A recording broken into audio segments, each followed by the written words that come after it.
ஒரு தல காதலை தந்து இந்த தருதல மனசுக்குள் வந்து ஒரு தல காதலை தந்து இந்த தருதல மனசுக்குள் வந்து காதலிக்க கைடு இல்லை சொல்லித்தர ராவாத்தி சேர்த்து வைக்க ஆசையெல்லாம் அள்ளித்தர ராசாத்தி ஏன் உசுர ஓ உசுராத்தார கை மாத்தி அடியாத்தி இது என்ன ஃபீலு உன்னால நான் ஃபீலு பிடிக்காம ஓட்டணும் ரீலு இனிமே நான் ഓ ആള്.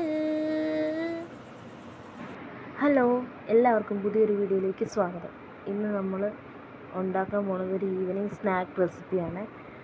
അത് വേറൊന്നുമല്ല, നമ്മുടെ രാവിലത്തെ ബ്രേക്ക്ഫാസ്റ്റിന് ഉണ്ടാക്കുന്ന ഇഡ്ഡലിയൊക്കെ വൈകുന്നേരത്തേക്ക് മിച്ചം കാണുമല്ലോ, അത് വെച്ചിട്ടുള്ള ഒരു ഉഴുന്ന് വടയാണ് നമ്മളിന്ന് ഉണ്ടാക്കാൻ പോകുന്നത്. അപ്പോൾ നമുക്ക് നേരെ വീഡിയോയിലേക്ക് പോയാലോ. അതിന് മുന്നേ നിങ്ങൾ എൻ്റെ ചാനൽ ആദ്യമായിട്ടാണ് കാണുന്നതെന്നുണ്ടെങ്കിൽ ലൈക്ക് ചെയ്യുക, ഷെയർ ചെയ്യുക, സബ്സ്ക്രൈബ് ചെയ്യുക. അപ്പോൾ നമുക്ക് നേരെ വീഡിയോയിലേക്ക് പോകാം. ആദ്യം നമുക്കൊരു മിക്സിയുടെ ജാർ എടുക്കാം. അതിലേക്ക് നമുക്ക് എന്തോരം ഇഡ്ഡലിയാണോ വേണ്ടത് അത് നമുക്ക് ചെറിയ പീസായിട്ട് കട്ട് ചെയ്ത് അതിലേക്ക് ഇട്ട് കൊടുക്കാം.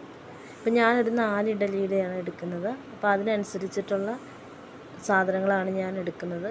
അപ്പോൾ നമ്മൾ ഇഡ്ഡലി എടുക്കുന്നതനുസരിച്ച് നമ്മളെടുക്കുന്ന സാധനങ്ങളുടെ അളവിൽ വ്യത്യാസം വരുത്താവുന്നതാണ് കേട്ടോ.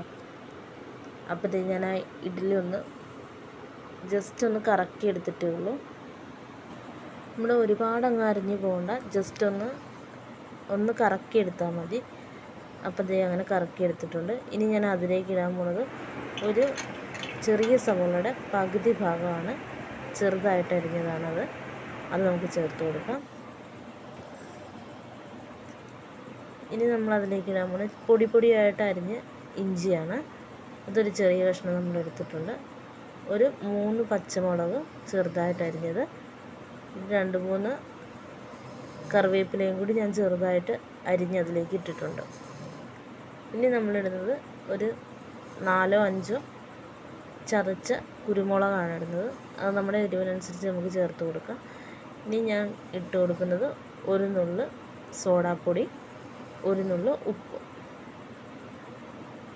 ഇനി നമുക്കിതിൻ്റെ കൂട്ടത്തിൽ കുറച്ച് കായപ്പൊടിയും കൂടി ചേർത്ത് കൊടുക്കാം. ഇനി ഞാൻ ഇടുന്നത് 1 ടീസ്പൂൺ അരിപ്പൊടിയാണ്, വറുത്ത അരിപ്പൊടിയാണ് ഇടുന്നത്. നമുക്ക് കടലമാവാണെങ്കിലും യൂസ് ചെയ്യാവുന്നതാണ് കേട്ടോ. ഇനി ഇതെല്ലാം കൂടി നമുക്കൊന്ന് നന്നായിട്ടൊന്ന് മിക്സ് ചെയ്ത് ഇളക്കിയെടുക്കാം. അപ്പോൾ ഞാൻ ഇവിടെ ഏകദേശം ഇങ്ങനെ ഇളക്കിയെടുത്തിട്ടുണ്ട്. അപ്പോൾ എനിക്ക് അധികം വെള്ളത്തിൻ്റെ ആവശ്യം വന്നിട്ടില്ല. ഈ ഒരു പരുവം മതി. ഒരുപാട് കട്ടിയാകരുത്, എന്നാൽ ഒരുപാട് ലൂസും ആകാത്ത പരുവത്തിൽ വേണം കുഴച്ചെടുക്കാൻ. നമ്മൾ മാവ് കുഴച്ചെടുക്കുമ്പോഴത്തേക്കിനും കുറേശ്ശെ വെള്ളം ആഡ് ചെയ്തിട്ട് കുഴച്ചെടുക്കാൻ ശ്രദ്ധിക്കുക. ഇനി ഈ കുഴച്ചെടുത്ത മാവ് നമുക്കൊരു അരമണിക്കൂറൊന്ന് റെസ്റ്റ് ചെയ്യാൻ വേണ്ടിയിട്ട് വയ്ക്കാം. ഇനി അടി കട്ടിയുള്ളൊരു പാത്രം അടുപ്പിൽ വെച്ച് നമുക്ക് എണ്ണ ഒഴിച്ച് നന്നായിട്ട് ചൂടാക്കിയെടുക്കാം. അപ്പോൾ നമ്മുടെ എണ്ണയൊക്കെ ചൂടായി വന്നിട്ടുണ്ട്. ഇനി നമുക്ക് നമ്മുടെ 2 കൈയും പച്ചവെള്ളത്തിലൊന്ന് നനച്ച് കൊടുക്കാം. നനച്ചതിന് ശേഷം അതിൽ നിന്ന് ഒരു നമ്മുടെ ചപ്പാത്തിയുടെയൊക്കെ ബോളിൻ്റെ വലിപ്പത്തിലുള്ള മാവ് എടുത്തിട്ട് ഒന്ന് ഉരുട്ടി കൊടുക്കുക. ഉരുട്ടി കൊടുത്തിട്ട് നമ്മുടെ കയ്യിൽ തന്നെ വച്ച് പരത്തിയതിന് ശേഷം നടുക്ക് നമ്മുടെ കൈ കൊണ്ട് തന്നെ ഒരു വട്ടം ഉണ്ടാക്കി കൊടുക്കുക. എന്നിട്ട് നമുക്കത് നേരെ തിളച്ചിരിക്കുന്ന എണ്ണയിലേക്ക് ഇട്ട് കൊടുക്കാം.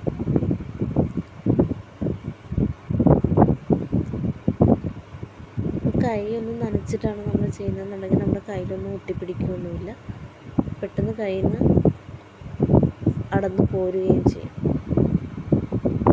അതേ നമ്മുടെ എണ്ണയിൽ കിടന്ന് നമ്മുടെ ഉഴുന്നുവട ആവുന്നുണ്ട് കേട്ടോ. അപ്പോൾ ആദ്യത്തെ ഉഴുന്നുവട ഇവിടെ റെഡി ആയിട്ടുണ്ട്. അങ്ങനെ നമുക്കെല്ലാം ഒന്ന് ഉണ്ടാക്കിയെടുക്കാം. അപ്പോൾ അതേ നമ്മുടെ വട റെഡി ആയിട്ട് വന്നിട്ടുണ്ട്. അപ്പോൾ നല്ല ടേസ്റ്റുമാണ്, ഒരു രുചി വ്യത്യാസം ഒന്നും തോന്നുന്നില്ല. നമ്മുടെ ഉഴുന്നുവട പോലെ തന്നെയാണ് അതിൻ്റെ ടേസ്റ്റ് വരുന്നത്. അപ്പോൾ എല്ലാവരും ഒന്ന് ട്രൈ ചെയ്ത് നോക്കണം. പുതിയൊരു വീഡിയോ ആയിട്ട് കാണുന്നത് വരെ ബായ്.